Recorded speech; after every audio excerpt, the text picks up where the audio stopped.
verso 12 al verso 22 de este capítulo, verso 17 al verso 22, tendremos una serie de 3 mensajes. Vamos a tomar desde el 17 hasta el verso 34 durante estos 3 domingos que nos quedan para celebrar la cena del Señor y también tener nuestro bautizo en obediencia. Así que quisiera que la iglesia pueda prestar atención y cualquiera de ustedes que tenga oído, porque es muy importante, no solo se aplica a la iglesia, sino a cada quien que tenga oídos para escuchar. Note la palabra, Dios dice, porque cuando pues os reunís vosotros, esto no es comer la cena del Señor. Esto no es comer la cena del Señor. Cuando la cena del Señor deja de ser cena del Señor. Se puede celebrar cualquier cosa, pero Dios dice, esto no es cena del Señor. Hoy vamos a considerar algunas advertencias de parte de nuestro Dios y las razones por las que dice, la iglesia en Corinto está haciendo cualquier cosa menos celebrar la cena del Señor. Es un llamado fuerte para que usted y yo podamos aprender esta mañana de esta reprensión. Puede que la iglesia estipule el día, puede que venga y participe, pero Dios puede ser que le diga, esto no es celebrar cena, esto es su propia cena, pero no es mi cena, la cena del Señor. Vamos a orar. Padre, te doy gracias por tu palabra. Qué mensaje, Señor. Yo reconozco, Padre, que soy un pobre pecador. Puede haber personas más calificadas académicamente, en muchas áreas, Padre, para predicar tu palabra hoy, pero me has escogido a mí para hacerlo. Gracias por cada hermano que has atraído, cada persona que nos está visitando. Que sean bienvenidos, Padre, si es tu obra. Te ruego, háblanos hoy. Esta iglesia está a punto de celebrar la cena tuya en memoria de Cristo. Y queremos hacerlo conforme a tu palabra. Perdónanos, Señor. Perdónanos, Padre, si no te traemos gloria y honra en esta celebración. Perdónanos si nuestra vida no corresponde a lo que predica esta cena, la obra de Cristo por nosotros en la cruz del Calvario. Y a través de esa obra tenemos redención. ¿Cómo no conmemorar ese sacrificio? Ayúdanos a corresponder a la sangre preciosa vertida por nosotros y ese cuerpo, Padre, molido por nosotros, su carne, su pan. En Cristo bendícenos esta mañana. Amén. Hermano, le invito a ocupar su lugar. Imagine por un momento que usted es invitado a una gran boda. Invitado, está emocionado por compartir ese momento tan especial con los novios, que probablemente sean sus familiares, pero al llegar a la boda todo está desordenado, no hay comida suficiente, algunos invitados están peleando, la fiesta parece más una competencia egoísta de los primeros lugares que una celebración nupcial. Alguno podría sentirse sumamente incómodo en una celebración así, si le ha llegado a pasar. Ahora, con mayor pesar se encuentra el Señor Jesucristo y expresa ese pesar a través de la inspiración que dio el Espíritu Santo al apóstol Pablo cuando está describiendo la forma tan mala, tan perversa, tan llena de abusos como los hermanos que se encuentran en la iglesia en Corinto están celebrando. Primero note la palabra de nuestro Dios en 1 Corintios capítulo 11, el versículo 24, a partir del 23 hasta el verso 26, el Señor instituye correctamente la cena del Señor y está diciendo, porque yo recibí del Señor lo que también os he enseñado, que el Señor Jesús, la noche que fue entregado, tomó pan y habiendo dado gracias, lo partió y dijo, tomad, comed, este es mi cuerpo, que por vosotros es partido. Haced esto en memoria de mí. Lo mismo dice el verso 25 en cuanto a la copa, que es la sangre del Señor, y termina diciendo, haced esto todas las veces que bebiereis en memoria de mí. El libro de 1 Corintios probablemente se escribió antes que los evangelios. O sea, el primer registro de la celebración correcta de la cena del Señor está a través del apóstol Pablo en esta carta a los Corintios. Los evangelios van a confirmar esto después. Obviamente Cristo lo estableció en los evangelios, hablando cuando su tiempo de Él en la tierra, pero poniéndose el contexto de la iglesia en Corinto estaba siendo privilegiada porque por primera vez oficialmente en un escrito canónico se está estableciendo la forma correcta de celebrar la cena del Señor. Pero no solamente es la importancia del establecimiento de la cena del Señor para la iglesia en Corinto en el momento, sino también, hermano mío, el significado que esta verdad trae. Mire, la palabra de Dios repite en memoria de mí, el verso 24, y repite otra vez la orden en memoria de mí. La iglesia del Señor tiene dos grandes ordenanzas que debe cumplir. Primero, debe bautizar a aquellos que son creyentes. En Hechos 2 va a decir: los que recibieron su palabra fueron bautizados. Hermano mío, si usted es un verdadero creyente y si no se ha bautizado, está en desobediencia al Señor. En Hechos 8, la pregunta a este varón Felipe de parte del hombre que había creído en el Señor, el etíope, es: ¿qué impide que yo sea bautizado? ¿Qué impide? ¿Crees del Señor de todo corazón? Entonces, bien puedes. ¿Por qué? Uno que es creyente inmediatamente busca identificarse con el Señor, y es un acto de obediencia. Es un acto de obediencia, pero obviamente lo debe hacer con el entendimiento correcto. Así que esa es nuestra primera ordenanza. Y la segunda ordenanza es la celebración. Algunos podemos decir la Santa Cena. Una cena apartada para el Señor puede ser, pero mejor nos ajustamos a la definición que el apóstol Pablo dio: cena del Señor. Ahora, deben entender que el carácter de esta ordenanza es de un carácter local. Dios ha establecido esta cena en Lucas 22 con sus discípulos, empezando el nuevo pacto delante de ellos, tomando el viejo pacto, que era la celebración de la Pascua. Los judíos celebraban la Pascua. Ahora, cuando usted ve el libro de 1 Corintios 11, no hay detalles de la celebración de la Pascua. Tenían que comer cordero asado con hierbas amargas, había 4 copas de vino, se tomaba la primera copa de vino, se hacía algunas oraciones, se cantaba parte de los salmos Jalel, luego se compartía el cordero asado, se tomaba la otra copa, etcétera. Hay una serie de ceremonias que no está acá. Lo que el Señor está enfatizando son 2 elementos importantes, que era la copa, que era la sangre que representaba a Cristo, y luego era el pan sin levadura, que representaba su cuerpo. Pero todo esto es importante. Dios lo estableció en un contexto local. Su primera iglesia, y está Él con sus discípulos, y sacó a aquel que no pertenecía. ¿Quién no celebró la cena del Señor con ellos? Judas. Dijo: ve, haz lo que tienes que hacer, porque Satanás ya había entrado al corazón de él y estaba dispuesto a traicionarlo. Sal. No podemos celebrar la cena del Señor si no hay unidad en Cristo. Así que sal, Judas, fuera de acá. Salió. Ahora, el mismo carácter tiene en Corinto. Es una iglesia local. Mire, la iglesia que el Señor estableció en la tierra siempre tuvo este carácter. Si hay un concepto de una iglesia universal, un día vamos a estar todos los cristianos de todos los tiempos, como vemos en el libro de Apocalipsis, en el cielo. Ahí está la iglesia universal. Algunos no tienen la necesidad de venir a la iglesia porque sí, ya soy creyente, formo parte de la iglesia, pero es una total mentira, porque debe identificarse en un cuerpo local. A los hermanos en Corinto, los hermanos en Roma, en Tesalónica, en Éfeso, Esmirna, Pérgamo, Tiatira, la Odisea, tiene un contexto local, tiene un contexto local. ¿Por qué debe ser local? Porque, hermano mío, la iglesia ejercita muchas, verdades dentro de un contexto local. Al Señor en Efesios 3:21, sea la gloria en Éfeso, en la iglesia local. No podemos glorificar al Señor a nuestra forma, sino en la iglesia local. ¿Qué es la iglesia? Es la congregación de creyentes en Cristo Jesús. Amén. Bautizados en obediencia a nuestro Dios, y congregan para glorificar al Señor, para edificarnos y para cumplir la gran comisión. Es lo que es una iglesia local, y está constituida por el grupo de creyentes, cada uno con diferentes funciones. Tenemos a los voceros, que son los pastores, la predicación de la palabra de Dios. Tenemos hermanos siervos, que son diáconos, para suplir lo que el pastor no puede hacer, las cuestiones administrativas. Y tenemos cada hermano en su lugar, maestros, hermanos generosos, cada uno en su lugar. Cada uno de ustedes es un misionero en la iglesia, ningún cargo es más que otro. Pero necesitamos nosotros amonestarnos también entre nosotros. Cuando hay, en 1 Corintios 5 hay 6 razones de disciplina, en Tito hay otra razón de disciplina, en Mateo 18 hay el método de ejercer la disciplina. Lo hacemos en un contexto local. No podemos nosotros disciplinar al pastor que ha cometido adulterio en otra iglesia. ¿Qué vela tenemos en ese entierro? No hay nada que podamos hacer.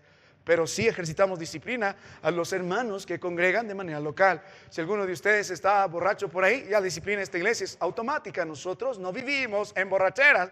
Si alguno está en adulterio y Dios lo descubre y lo vemos, tenemos que ejercitar disciplina, porque forma parte de este cuerpo. Tenemos que quitar al miembro que no está conduciéndose correctamente, para que éste se arrepienta y pueda volver a reintegrarse. Es el plan. Por eso nuestra celebración de la Cena del Señor es local. Es local. No puede ser de una forma universal. No se puede, no se puede, es imposible. Así que volviendo a la palabra de nuestro Dios, no solo note, hermano, el momento, no solo note la aplicación local, sino debe notar cuando el Señor instituye la cena del Señor, el significado, porque es importante. La palabra de Dios dice en el verso 23, tomad, comed, esto es mi cuerpo, que por vosotros es partido, haced esto en memoria de mí. Y va a hablar de este nuevo pacto en nuestro Dios en el libro de Lucas 22, a partir del verso 14 al verso 20. Estamos hablando con los hermanos la importancia de los pactos en el Antiguo Testamento, porque es la columna vertebral para poder entender toda la revelación acerca de Cristo Jesús. Todos los libros del Antiguo Testamento orbitan alrededor de estos mensajes, estos pactos que Dios hizo con Adán, hizo con Noé, hizo con Abraham, hizo con Moisés y su pueblo, hizo con David. Y tienes el nuevo pacto en el libro de Jeremías y en el libro de Ezequiel. Y básicamente el nuevo pacto consiste que Dios estará nuevamente con nosotros y nosotros con Dios. Tendremos un corazón nuevo, tendremos su espíritu entre nosotros, volveremos a ser redimidos, y esto es por gracia. Y apunta a Cristo Jesús, porque Él va a establecer este nuevo pacto con su sangre, con su sangre, con su sacrificio. O sea, Cristo Jesús es el cumplimiento de todas las promesas del Antiguo Testamento sobre el gran plan redentor de nuestro Dios, diseñado desde antes de la creación y establecido y anunciado a pesar de la caída del hombre, y esperado por todos los antiguos en el Antiguo Testamento y esperado por los verdaderos creyentes en el Nuevo Testamento, y muy valorado por nosotros más de 2000 años después, esperando que se cumpla a cabalidad este nuevo pacto donde el Señor establecerá su reino y estará estableciéndose para siempre. Ahora, cuando meditamos en esto, no es un asunto trivial, es un asunto importante, porque la invitación de nuestro Dios a cuando dice, haced esto en memoria de mí, es de carácter local. Sí, es importante el momento en el que lo está diciendo, pero tiene esta verdad, es una ordenanza, o sea, no es opcional. Si nosotros no obedecemos esto, estamos en desobediencia, estamos pecando, porque Dios dijo, haced esto en memoria de mí. No puso el énfasis en la celebración de su nacimiento, gracias a Dios, porque recordamos, puso el énfasis en la celebración de su muerte. Haced esto en memoria de mí. Si no obedecemos esto, estamos pecando contra Dios. Esto viene de los labios del Señor y espera que su iglesia lo celebre correctamente. Haced esto, no en memoria de ustedes, en memoria de mí. Para la mente judía, la expresión en memoria de mí no solamente era recordar y meditar vagamente en lo que pasaba. En la celebración de la Pascua, los judíos recordaban la forma en que el Señor sacó a su pueblo de Egipto con las plagas, el poder, pero sobre todo la sangre que se pintó del cordero en los dinteles para que el ángel de la muerte no matase los primogénitos de los judíos, solo de los egipcios.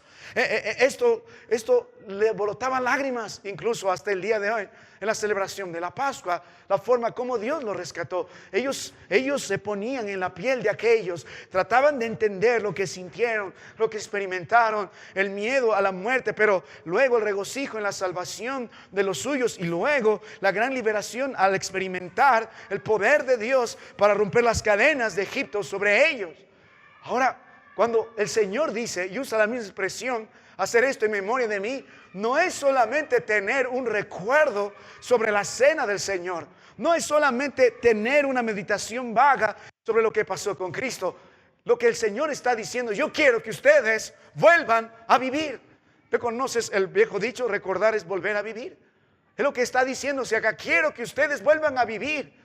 Quiero que vuelvan a vivir la vida que yo tuve entre ustedes como verbo encarnado. Quiero que ustedes puedan entender mi sufrimiento. Vuelvan a vivir mi sufrimiento, mi dolor en la cruz del Calvario. El Señor sufrió en toda la forma posible, física, emocional, espiritualmente. Quiero que ustedes recuerden cómo yo fui horadado, cómo la corona de espinas estuvo sobre mi cabeza, cómo fui azotado.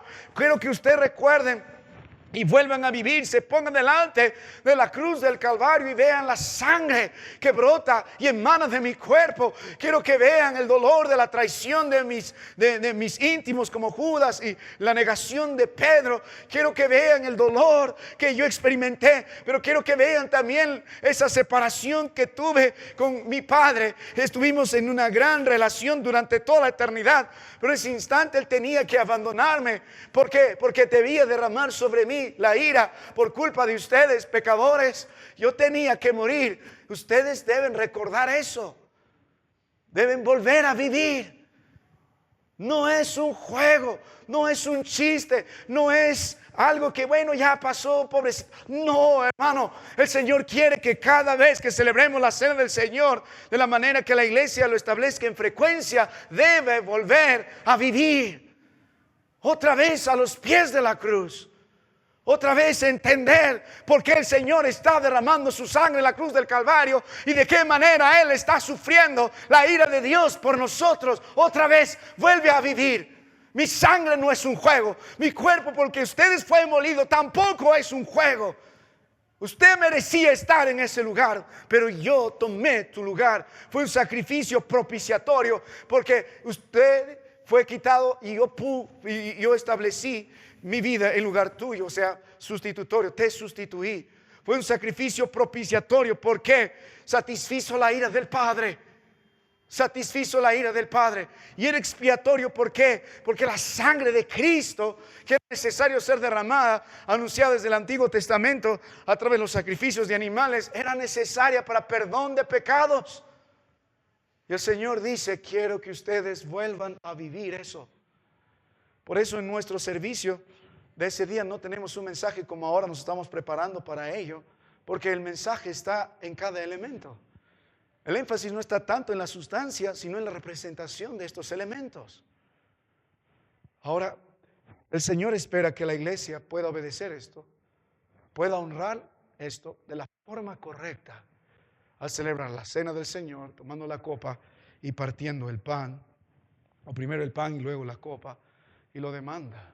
Cuando uno no obedece, esto está pecando. Cuando uno no quiere congregar en esto, está yendo en contra de todo lo que Cristo hizo. Ahora, ¿qué está pasando con los hermanos en Corinto?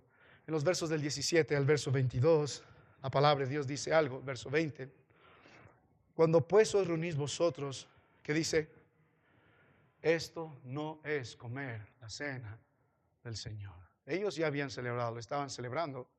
Pero de pronto el apóstol mira, escucha lo que está sucediendo en la iglesia en Corinto y dice, esto no es celebrar la cena del Señor. Ustedes están haciendo cualquier cosa menos celebrar la cena del Señor. Están ofendiendo al Señor, están ofendiendo su sacrificio, lo están menospreciando y no lo vamos a permitir. El tono de esta expresión, esto no es celebrar la cena del Señor, no es un juego, es una llamada de atención fuerte. Cuando usted analiza lo que está pasando en la iglesia en Corinto, entenderá mejor, porque el contexto de esta frase es importante. La iglesia había sido establecida en el segundo viaje misionero del apóstol Pablo, ya en el libro de Hechos 18, y él estuvo un tiempo con ellos, el apóstol Pablo se fue, ahora en su tercer viaje misionero está estableciendo otra iglesia en Éfeso, y pronto escucha malas noticias, tan pronto, malas noticias de Corinto.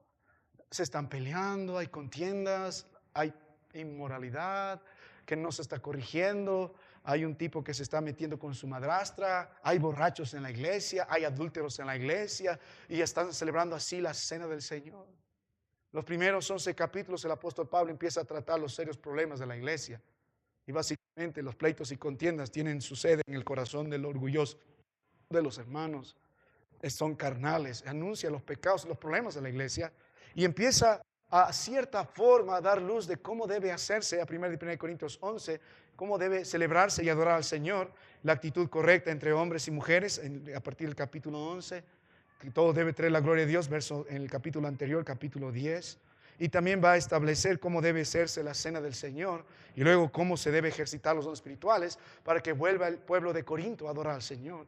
Ahora, la iglesia en Corinto estaba ubicada, obviamente en Corinto, una ciudad increíblemente próspera en esos días, se ubicaba al centro de Grecia, tenía un puerto sumamente importante, miles de personas estaban, diferentes religiones ahí, tenía en ese instante de ser colonia romana, así que los que nacían ahí eran romanos, pero al mismo tiempo en su prosperidad económica, artística, política, militar, arquitectónica, todo lo que usted quiera mencionar ahí, también era una ciudad sumamente depravada. Incluso eran conocidos por ser una sociedad también y una ciudad también llena de inmundicia. ¿Por qué? Porque era normal la inmoralidad, prostitución era el pan de cada día allí. Si uno quería de veras perderse, tenías que ir a Corinto. Incluso los romanos usaban la expresión de corintizar. O sea, ve y piérdete. Es la ciudad del pecado en esos días. En ese contexto se estableció una iglesia. Y los hombres del Señor están luchando contra estas perversiones, pero ahora lo que está afuera está entrando a la iglesia. Y es un serio problema cuando el mundo toma el control de las cosas sagradas de nuestro Dios. Y los líderes de la iglesia y los que están en la iglesia lo permiten. Usted no puede adorar al Señor, hermano, a su forma, o adora al Señor bajo la palabra del Señor y vive apartado para Él, o adora al Señor a su manera, tomando la inmundicia de este mundo, buscando que sea agradable su adoración al Señor. No puede hacerlo, no puede ser un sincretismo, no puede hacerlo. Dios lo abomina. Ahora, meditando en esto, por eso Dios dice en el verso 17 de 1 Corintios 11, pero al anunciarlos esto que sigue, que dice, no os alabo. Y el verso 22 termina diciendo otra vez, no os alabo. No tengo nada bueno que decir con ustedes. No tengo nada bueno. El verso 17 dice, pero al anunciarlos, es decir, voy a darles una instrucción sobre esto. Voy a instruirles como lo que debe hacerse, porque ustedes no están haciendo lo correcto. Así que entendiendo también el contexto de esta expresión, esto no es comer la cena del Señor, entendiendo el tenor de esta expresión, esto no es comer la cena del Señor con carácter de autoridad y mostrando a los de Corinto que esto no es digno de alabanza, no es digno de reconocimiento, más bien ustedes están avergonzando todo. Entonces esta mañana rápidamente podamos entender por qué razón el apóstol Pablo dice, esto no es celebrar la cena del Señor. Y esto puede decir lo mismo de nosotros como iglesia, o de cada uno de ustedes de manera particular. Mientras en el énfasis del capítulo, del verso 17 al verso 22 es la iglesia en general, del verso 27 al verso 34 el énfasis es individual. O sea, Dios va a decir de manera general, esto no es la cena del Señor, y va a decir a cada uno de ustedes, esto tampoco es celebrar la cena del Señor. O sea, a usted y a mí nos conviene esta mañana entender la importancia de hacer correcto la palabra de nuestro Dios en la celebración de la cena del Señor, porque trae serias consecuencias. Así que las Escrituras nos advierten que la cena del Señor puede ser profanada por la iglesia local. Usted podría llegar a pervertir la celebración de la cena del Señor. Así que como iglesia para nosotros es muy importante. Y la pregunta sería, ¿de qué manera las Escrituras nos muestran que una iglesia puede profanar este gran mandato tan relevante, tan importante que es la cena del Señor? Hay tres grandes actitudes que mencionaré brevemente del verso 17 al verso 22 que la Biblia señala como malo en los hermanos de la iglesia local en Corinto. Note la palabra de nuestro Dios. En el año 51 después de Cristo o 55 después de Cristo se escribe esta carta desde Éfeso a los hermanos de Corinto para señalar cómo ellos están profanando la cena del Señor. Están celebrando cualquier cosa menos la cena del Señor. Ahora, ¿cómo usted puede profanar eso? Y permíteme hacer implicaciones. Estas mismas actitudes profanan cualquier culto, cualquier celebración que hagamos como iglesia. Porque se aplica no solo a la cena del Señor, sino a la vida conjunta como iglesia. Mire cómo usted puede profanar, cómo puede hacer inmundo lo que Dios llamó puro. Mire la palabra de nuestro Dios en el libro de 1 Corintios capítulo 11 y note el versículo 17. Hay tres actitudes, las voy a señalar y las vamos a desarrollar brevemente. La primera actitud, cuando la iglesia se reúne para lo peor, porque dice, pero al anunciarlos, esto que sigue, no os alabo porque no os congregáis para lo mejor, sino para lo peor. Cuando nosotros profanamos la cena del Señor y Dios dice, esto no es comer la cena del Señor, es la cena del Señor, no es su cena, es la cena del Señor. Cuando la iglesia no se reúne para lo mejor. En segundo lugar, cuando la iglesia se reúne con divisiones. O sea, cuando la iglesia se reúne para lo peor, profanamos la cena. Cuando la iglesia se reúne con divisiones, profanamos la cena. Verso 18, pues en primer lugar, cuando os reunís como iglesia, oigo que entre vosotros hay entre vosotros divisiones y en parte lo creo. No podemos celebrar la cena del Señor cuando nos reunimos para lo peor. No podemos celebrar la cena del Señor cuando nos reunimos en un cuerpo fraccionado. Ahora, note la palabra del Señor, el versículo 21. Porque al comer cada uno se adelanta, desde el verso 20 dice, pues ¿cuándo pues os reunís vosotros? Esto no es comer la cena del Señor, porque al comer cada uno se adelanta a tomar su propia cena y tiene hambre y otro se embriaga, pues ¿qué? ¿No tenéis casas en que comáis y bebáis o menospreciáis la iglesia de Dios y avergonzáis a los que no tienen nada? ¿Qué os diré? ¿Os alabaré? En esto no os alabo. Son preguntas retóricas porque la respuesta es implícita. Entendemos la respuesta. Nos reunimos y profanamos la cena del Señor cuando llegamos en carnalidad. Así que aquí hay tres grandes actitudes que el apóstol señala por las que esta iglesia está profanando la cena del Señor y cualquier reunión en el nombre de Cristo. Esto no es adoración. Cuando usted viene a la iglesia para lo peor, está profanando la cena del Señor. Cuando usted viene a la iglesia en división, está profanando la cena del Señor. Cuando usted viene a la iglesia en su carnalidad, está profanando la cena del Señor. Y cualquier culto, cuando nos reunimos en el nombre del Señor, la iglesia no solo es expresada los días domingo. La realidad, la vida de la iglesia está a través de la vida de cada familia los días que vienen. ¿Quiere conocer la primera iglesia bautista de Huancayo? Vea el día lunes como los miembros de nuestra iglesia hablan, visten, se tratan, solucionan sus problemas. Ahí está la conducta de la verdadera iglesia. Lo único que traemos aquí es nuestra glorificación al Señor durante la semana. Ahora lo manifestamos domingo, que es día del Señor. Y ojalá domingo en la noche también vuelvan. Y ojalá el miércoles, que también tenemos culto, estamos teniendo el libro de Efesios.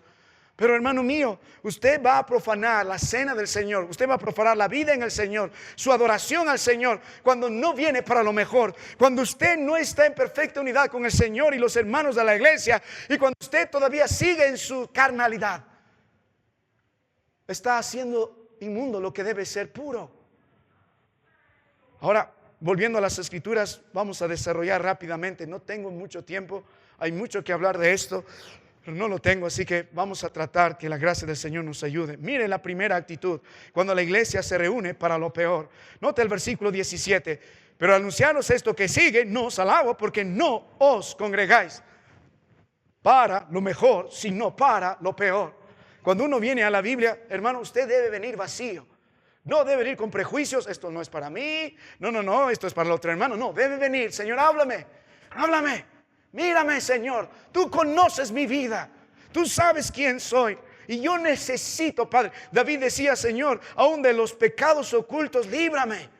No quiere andar a la luz de su propia tea, eso se llama religión. No quiere justificarse por actos externos, eso se llama religión. Si usted quiere tener una verdadera relación con el Señor, quiere ser un verdadero adorador en la iglesia y celebrar correctamente lo que Cristo hizo por nosotros en la cruz del Calvario, usted debe empezar a reconocer su penosa condición, no delante de los hombres, sino delante de Dios.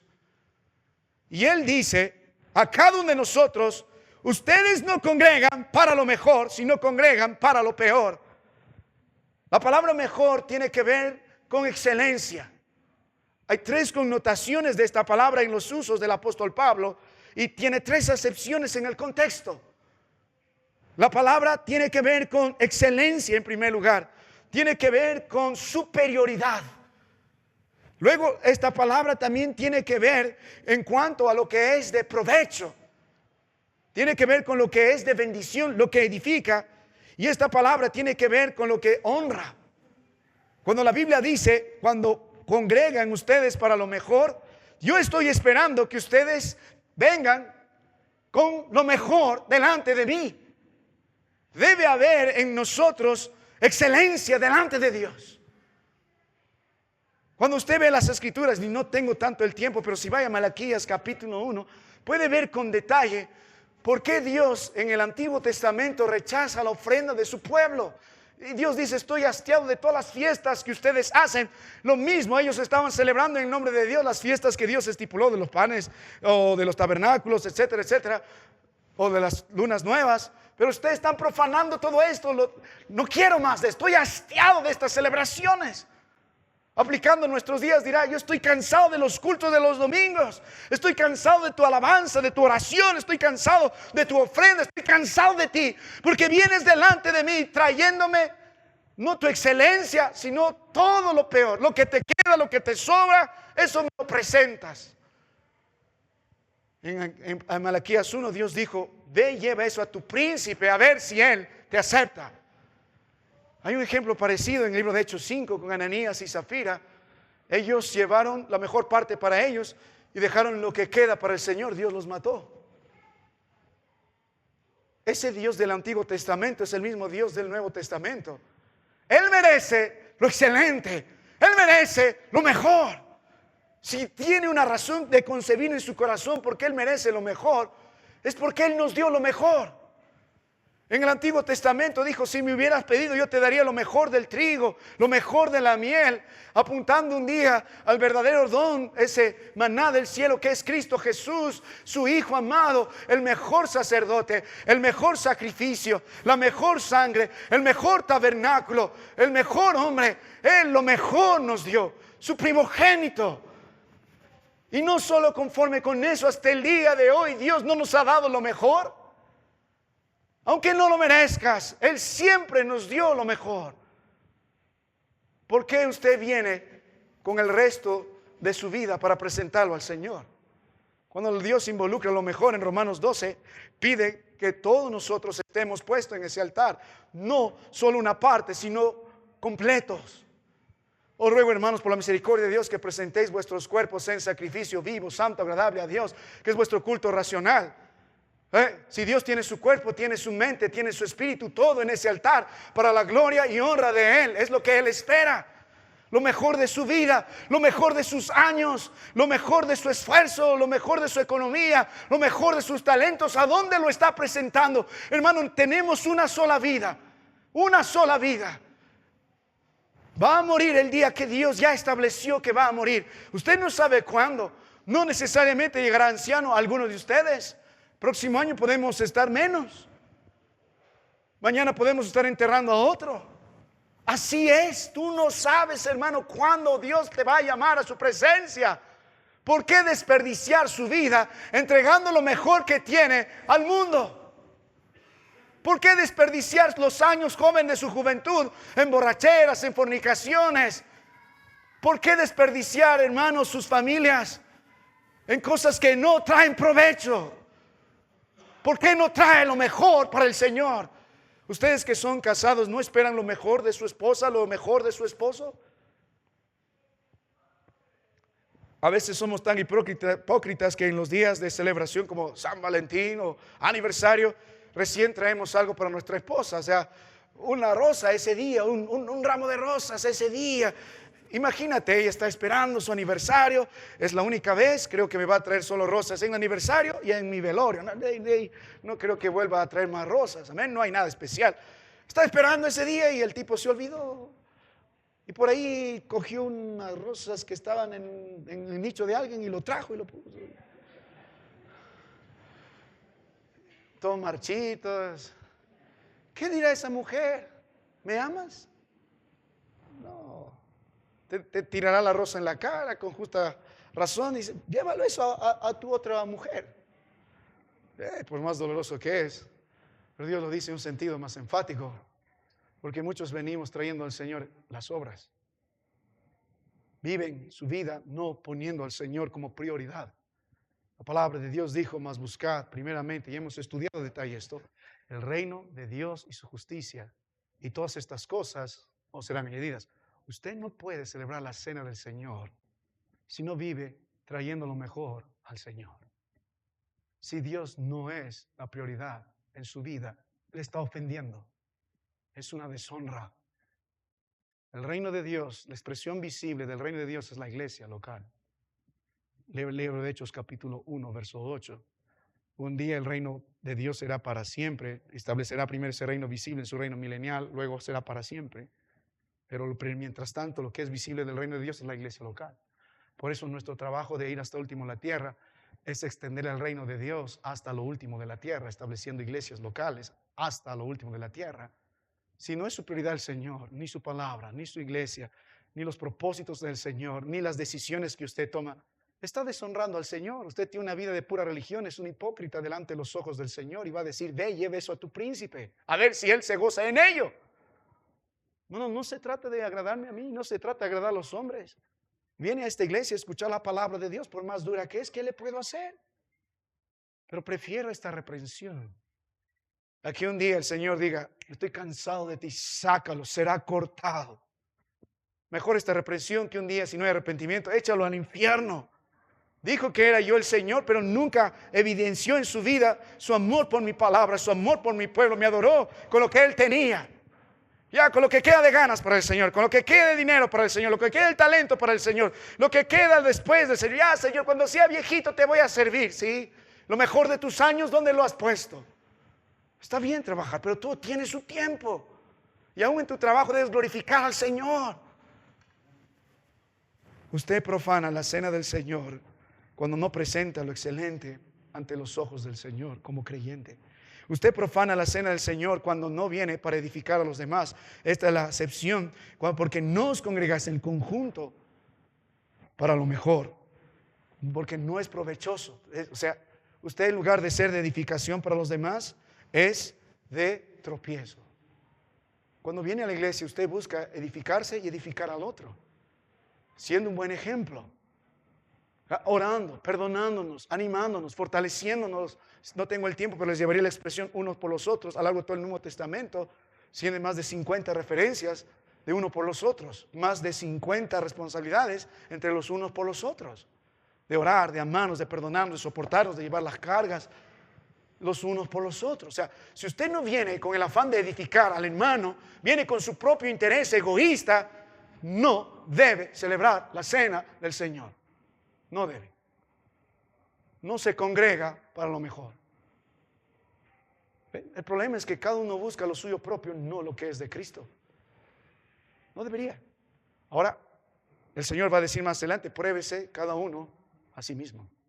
Y aunque no celebre la cena del Señor, hermano, cada culto que venimos, usted debe entender que no se trata de nosotros, nuestro entretenimiento, se trata de glorificar el nombre de Cristo Jesús. Ese es el punto. Por eso ponemos el énfasis en la predicación de su palabra, porque es su obra, no es la nuestra. No somos un club social, no somos un circo, no somos una reunión más. Somos el cuerpo de Cristo y nuestro Dios merece gloria y honra. El Cordero Sting, no fue un chiste lo que hizo por nosotros en la cruz del Calvario. Cada vez que nos reunimos, usted debe venir para lo mejor, no para lo peor, trayendo lo excelente, buscando ser edificación, pero buscando ser agradable a Dios, porque esto también tiene que ver con lo que es agradable, para lo mejor, sino para lo peor, para lo que Dios desaprueba. El libro de Efesios 5:10 dice, comprobando lo que es agradable a Dios. Pero cuando viene a la iglesia, su vida debió haber glorificado al Señor durante la semana. O sea, su oración, su alabanza sería hipócrita delante de Dios. Diría, lleva esto a tu príncipe, cuando su adoración solo es de boca afuera. El libro de Pedro dijo, debe santificar al Señor primero en su corazón. Si usted tiene un corazón de adúltero, ¿cómo viene a alabar al Señor? Así, sin arrepentimiento. Si tiene un corazón fornicario, ¿por qué viene a alabar al Señor así, sin arrepentimiento? Si usted tiene pleitos y contiendas en su hogar y vive en rencor, acostumbrado así a su esposa y ese estilo de vida, a sus pobres hijos, ¿cómo viene a alabar al Señor así? Es un mentiroso, porque no glorifica al Señor en realidad, ni en espíritu, ni en verdad, porque su corazón no glorifica a Dios, su vida diaria no glorifica a Dios, su intimidad no glorifica a Dios. Usted no glorifica a Dios en su trabajo, ni delante de los hombres. ¿Cómo viene a alabar al Señor así? Cristo dijo, este pueblo de labios me honra porque su corazón está lejos de mí. Entonces está profanando la cena del Señor. Esto no es comer la cena del Señor. Esto no es alabarle al Señor. Esto no es glorificar al Señor. Esto no es la conducta de la iglesia del Señor. Lo que tiene usted es pura religión. Mire, cuando la iglesia se reúne para lo peor, entonces profana la cena del Señor. Cuando no trae lo excelente, cuando no edifica, cuando no trae lo que es agradable a Dios. Mediten algo más.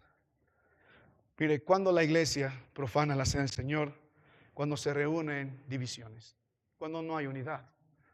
La palabra de Dios dice, verso 18, pues en primer lugar, enfatizando el Señor esto, cuando os reunís como iglesia, ¿qué dice? Oigo que hay entre vosotros, ¿qué? Divisiones, y en parte lo creo.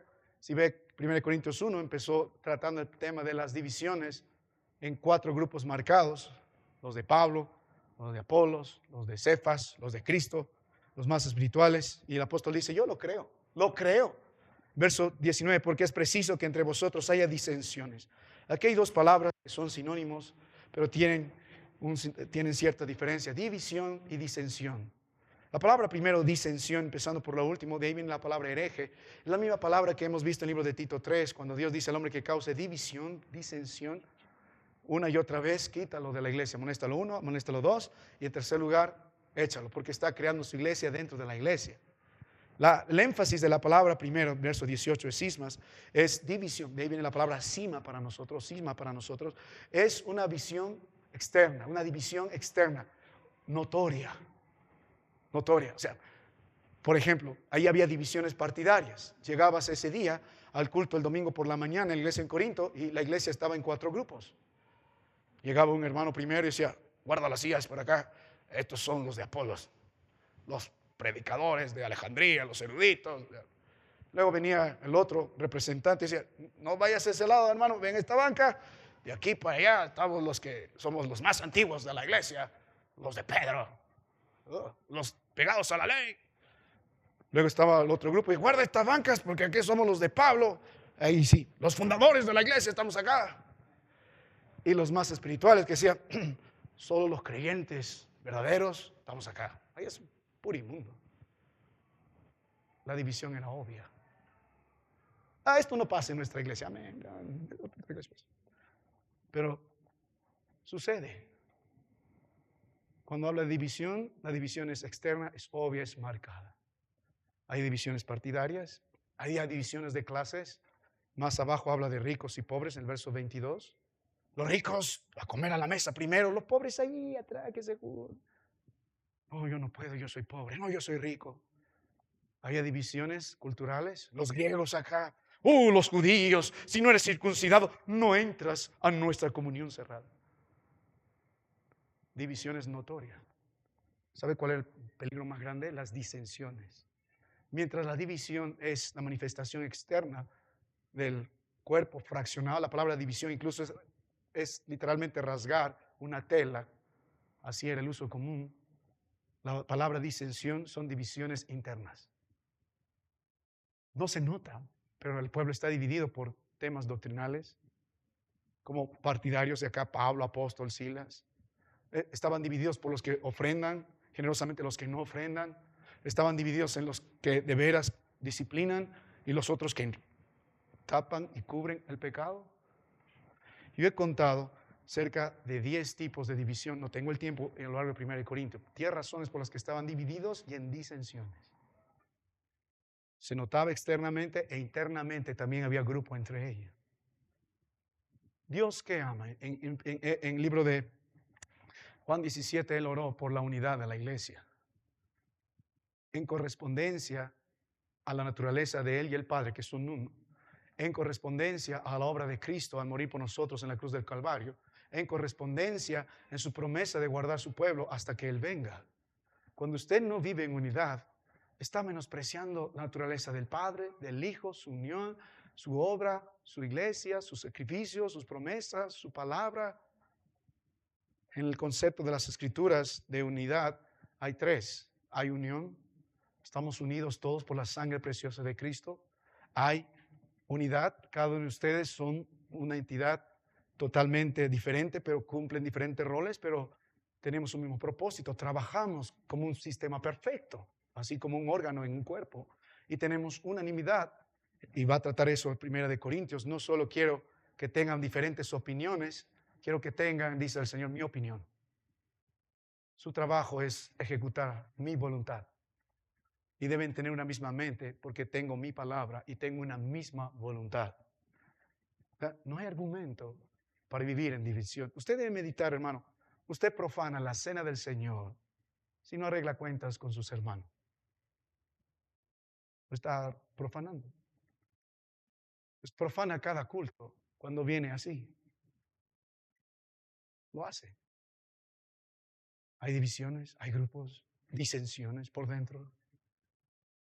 Sería un hombre hipócrita al venir a la casa del Señor y glorificar el nombre de Dios en ese sentido. Mire, cuando vuelve la Biblia, hemos visto los tipos de divisiones, pero mire la prueba de las divisiones en la iglesia. La Biblia dice que en mismo tiempo es preciso, esa palabra es necesario. Cristo va a usar esa palabra, también es necesario que yo vaya y muera. Es el mismo énfasis. Es preciso, porque al menos a través de estas disensiones y divisiones será manifestado entre vosotros los que son probados. Son aprobados. La palabra aquí se usaba para probar un metal y si es puro o no, a ponerlo al fuego. Dios dice, vas a conocer a los verdaderos siempre aquellos que están buscando la unidad en la iglesia. No una iglesia dentro de otra iglesia.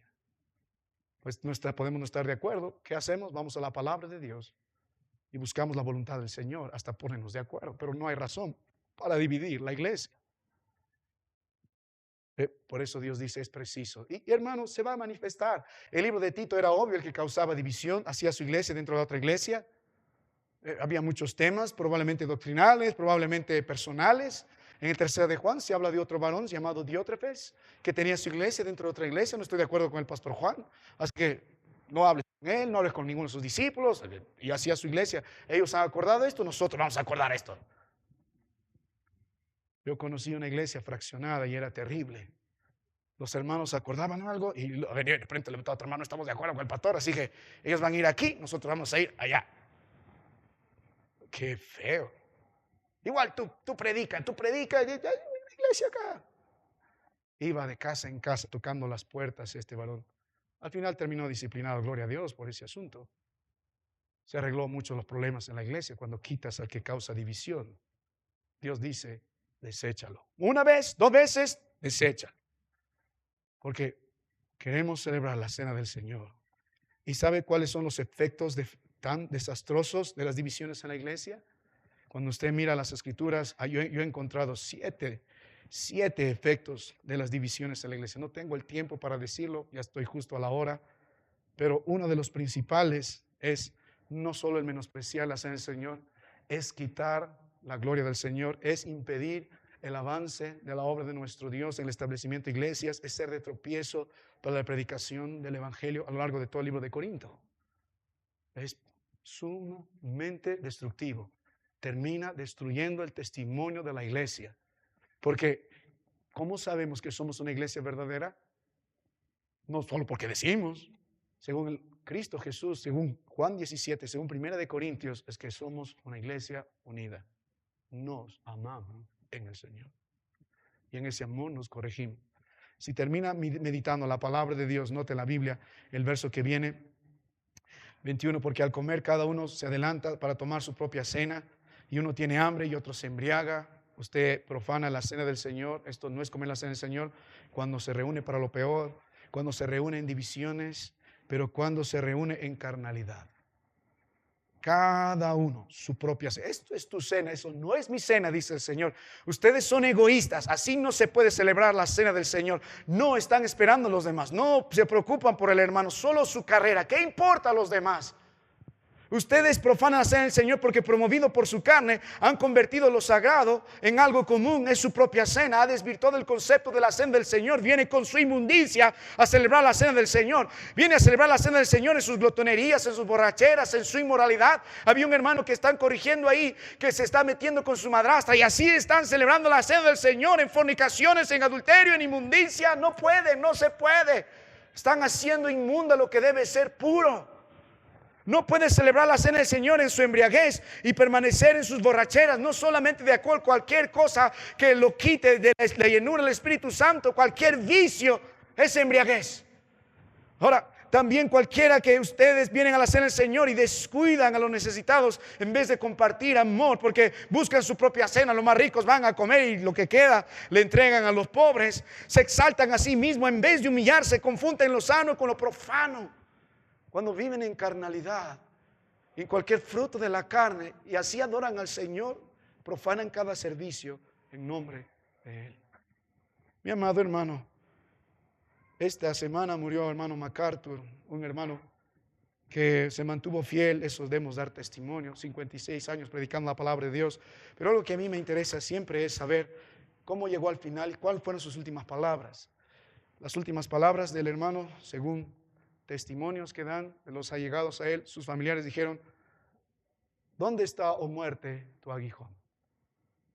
El hombre vivía con la esperanza de vida eterna y murió también. Era real lo que él tenía.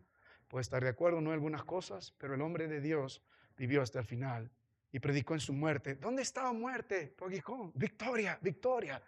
Y dentro de todo eso, su deseo más grande en vida era: cuando vaya al Señor, mi deseo más grande de mirar a mi Dios es amarlo sin pecado, sin inmundicia. Mientras estamos en este mundo luchamos con eso, pero amarlo allá sin nada de pecado será lo mejor, y ser amado por el Señor.